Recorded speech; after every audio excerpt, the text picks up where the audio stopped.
नमस्कार दोस्तों, स्वागत है आपका मेरे यूट्यूब चैनल पर। आज हम एक बहुत ही कॉमन कन्फ्यूज़न के बारे में बात करेंगे कि अगर एकादशी का व्रत और सावन का सोमवार एक ही दिन पड़ जाए तो हमें किस व्रत को सबसे ज़्यादा महत्वपूर्णता देनी चाहिए। अगर आप भगवान विष्णु जी और शिव जी दोनों के भक्त हैं तो मैं इस वीडियो में आपको पूरी क्लैरिटी दूंगी कि आपको किस व्रत को महत्वपूर्णता देनी चाहिए और इसको किस विधि से करना चाहिए। वीडियो को अंत तक देखें।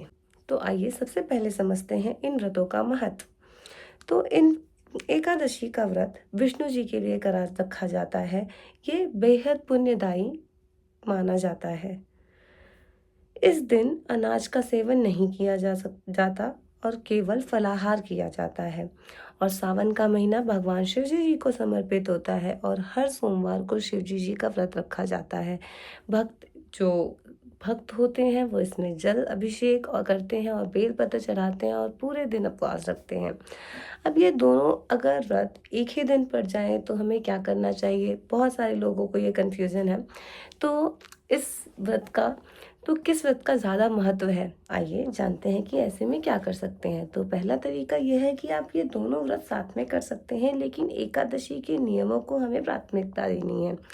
दूसरा ये है कि हम दोनों व्रत साथ में रख रहे हैं, सोमवार का व्रत रख रहे हैं और विष्णु जी का व्रत यानी एकादशी का व्रत रख रहे हैं।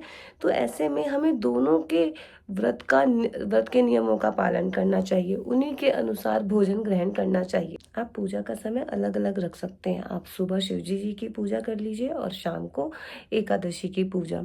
और वैसे भी एकादशी का जो व्रत है उसका पारण अगले दिन द्वादशी पे किया जाता है। तो आप पूरे दिन व्रत रखिए और द्वादशी के दिन उसका पारण कीजिए। अगर हम धर्म ग्रंथों की बात करते हैं तो ये कहीं पे भी नहीं लिखा हुआ है कि हमें हम दो व्रत एक साथ नहीं कर सकते हैं।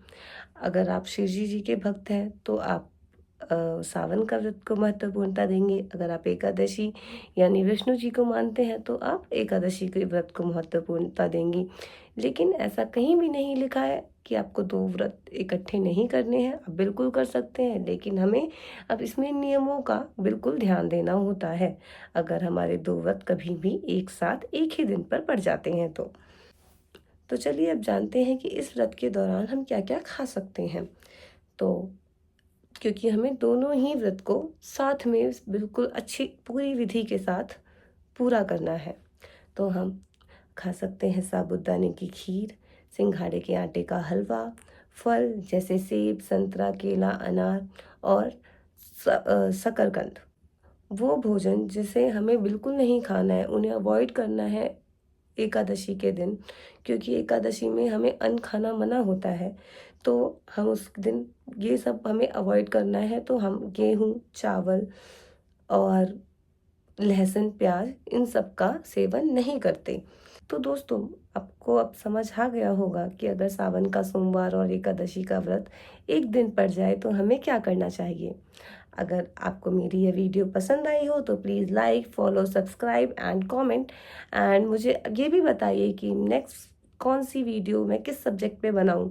एंड तब तक के लिए हर हर महादेव, जय श्री कृष्णा।